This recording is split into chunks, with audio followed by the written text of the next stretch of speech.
Hey everybody, welcome to the SoCal Dram Tram. I'm Matt. I'm Caesar. And today we're going to be talking to you a little bit about Yellowspot single pot still Irish whiskey, aged 12 years. This is a 3-cask maturation between bourbon, sherry, and Malaga casks, and it's non-chill filtered and presented at 46% ABV. This bottle's from Caesar's Bar, so Caesar, why don't you tell us a little bit about this bottle?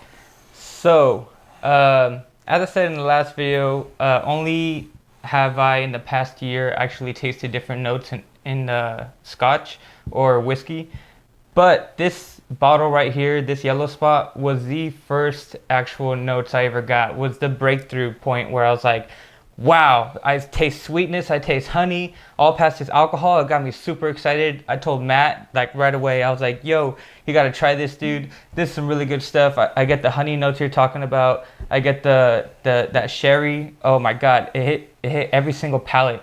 And I was so excited, I knew I had to buy a bottle of it and share it with Matt. So, Where did you first have this bottle? it was actually on my 26th birthday. My dad decided to take us to Lock and Key Social Drinkery. It's a restaurant in downtown Downey, I believe. Oh my God, amazing. The most amazing tomahawk steak in my life. Oh my God, I ate it for lunch the next day too. Just as good as when they served it fresh on my plate. I look like a Neanderthal walking out of there though, because they wrap the bone up in a big old foil, so you're just walking out with the bone in hand. But hey, you know, at least you know it's authentic and it's good. Anywho, enough about the food. I looked at their drink menu and I was like, it's my birthday, you know, I'm gonna get myself something nice. So I tried this, and then as soon as I took a sip, I was like, oh my God, I've never had something with so much flavor, let alone it being Irish whiskey. I love Irish whiskey. Irish whiskey is amazing. Jameson's what I started out with when I didn't know what I was doing, but now that I know what I'm doing, I'm probably never going to pick that up again. But this Yellowspot, if you like Irish whiskey, if you like Jameson, oh, please try this. You will not be disappointed. Yeah, I mean, Jameson for me, like I'm much more of a Scotch whiskey guy. I much more prefer from Scotland versus other areas of the world. It's not to say those other areas are bad. It's just that's kind of my palate and where I'm at in my journey. That said, this is not the first time that I've hit this with you. Caesar was fortunate enough to pick up this bottle and then brought it over for me to sample. So I should say I was fortunate enough to try it out. And I gotta say, it's pretty exceptional. This is not your average Jameson that you go pick up off the shelf. This is something a little bit more special in that, being, you know, a Scotch guy that I am, I look for sherry in a lot of my whiskey. And since this does have a little bit of sherry influence, this is something that I really liked. So we're gonna go ahead and get into it with the nose and everything and tell you what we feel like on the palate. Before I go ahead and do that today, I wanna go ahead and tell you a little bit about our coins today. Today, I'm going to actually be using a Scotch on the Bayou coin. If you guys don't know who Scotch on the Bayou is, Leanne, she is fantastic. Wordsmith doesn't even begin to describe her talents. If you guys are not familiar with her, check her out online at scotchonthebayou.com. Just some wonderful, wonderful blog reading, and check her out. She's awesome. And she's got a lot of cool photos on her Instagram as well. Definitely check her out. What coin are you using, Caesar? So for my topper coin, I'm gonna use my Bourbon Sane coin, or one of them, because I have two.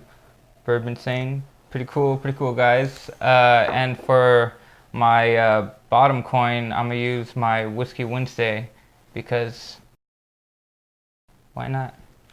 All right, so on the nose with this guy, you know, it's funny. This is not the first time that we shot this video, full disclosure, which, by the way, before we kind of deep dive this, we know there were some audio issues in that first one. Don't worry, we're working through it. We're trying some new solutions. So we're going through some growing pains. We appreciate you tagging along with us. And as we kind of work through this, just bear with us. And hopefully this next one will be a little bit better on that audio.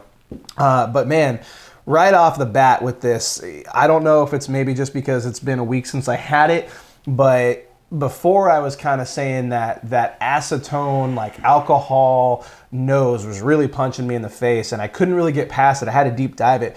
But I don't know if it's just because I had it recently, but now I can really kind of get into it. And I get a lot of that, like that vanilla sweetness, almost like, this is going to sound a little bit weird, but it's almost like a little bit of a like a candy cane. And I know that's weird because we're kind of in the Christmas season, and I swear it's not intentional, but it's almost like a little bit of a candy cane. Not like the peppermint that you get from a candy cane, just like the sweet, like aftertaste that you get. So that's kind of what I'm getting on the nose. What are you getting?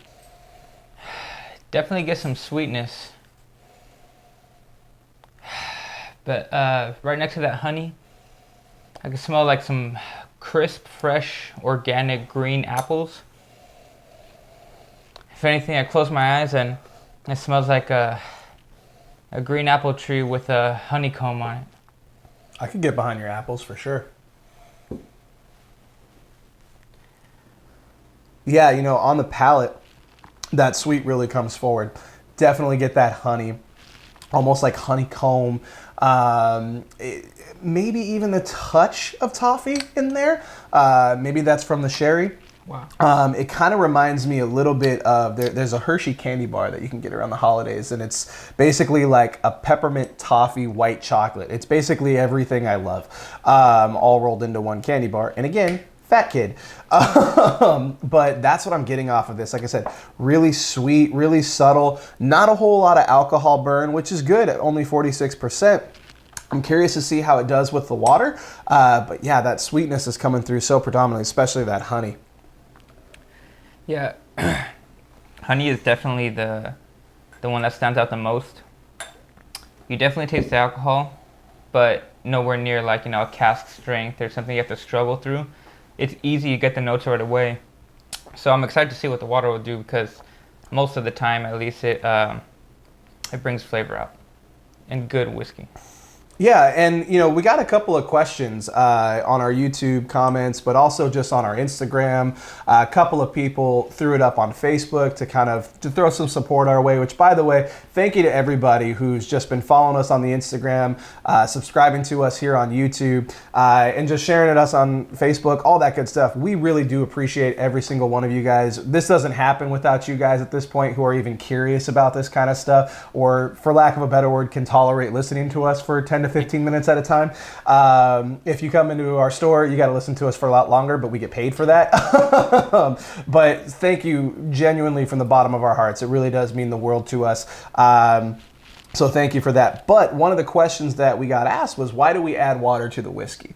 And really, it's because it's about playing with it. It's about finding the optimal drinking temperature, so to speak, of the whiskey in the glass. As Caesar was saying, we have some other bottles that we're going to review that are cask strength. So these are going to be higher alcohol percentage bottles. And they're presented that way because you can drink them that hot, but you can kind of play with it and get your ideal temperature of the glass. And sometimes adding water will bring out a specific aroma. Maybe right now I'm getting honey, but maybe that transitions to something else. And so adding water really does open up the whiskey. Now, does it open up every whiskey? No, but a lot of good whiskeys, when done right, you add a little bit of water, suddenly it makes it just right. Yeah, exactly. Just how he said, it doesn't change them all. However, I realized that a lot of the better quality ones, it does change it for the better. And a lot of the times, why I like adding water to it is because of the element of surprise.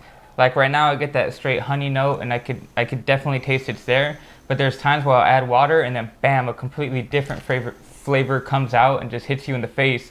And once again, that's like half of the fun of drinking whiskey, because it's like, oh, what am I gonna get with this? Add this. Oh, what? Like, that wasn't there before. What did the water do to it to bring this out? So it's a guessing game, like roulette too, you know? So it's very interesting, and what you taste the first time around is definitely not what the bottle is gonna end up tasting like when you get to the bottom of it, and with water.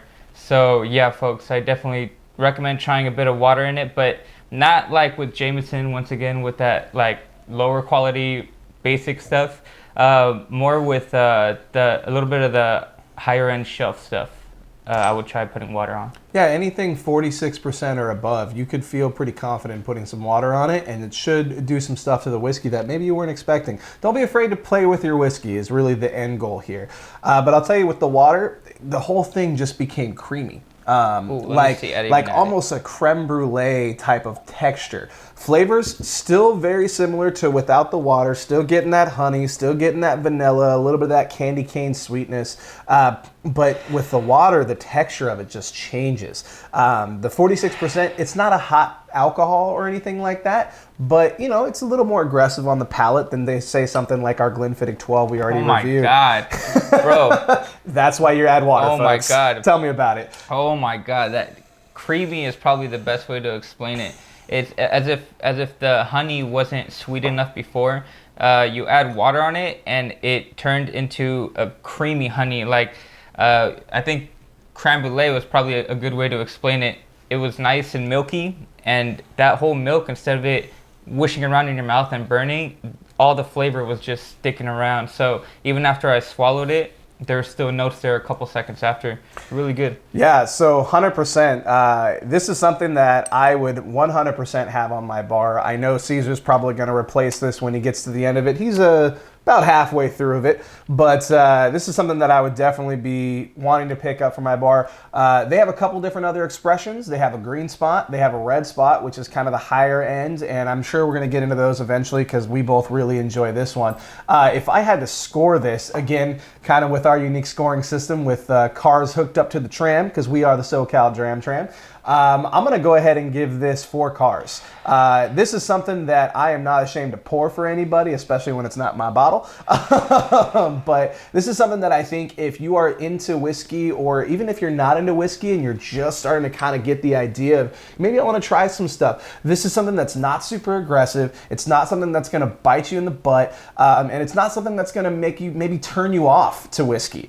This is something that's very welcoming, very inviting. And for those people who want to maybe get into Scotch, this is a great stepping stone from bourbon or whatever your spirit of choice is. So for me, I'm going to say 4 cars. You need to try this. Yeah, I'd probably say 4 cars too. Definitely really good.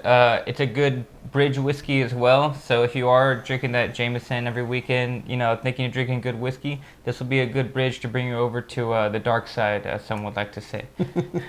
Awesome. Well, hey guys, do us a favor, like this video, hit that subscribe button, share it with your friends, and if you like to do this kind of thing, follow us on Instagram at SoCal Dram Tram.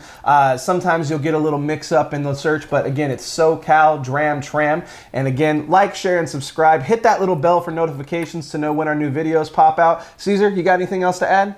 All aboard! Whoop, whoop. We'll catch you next time.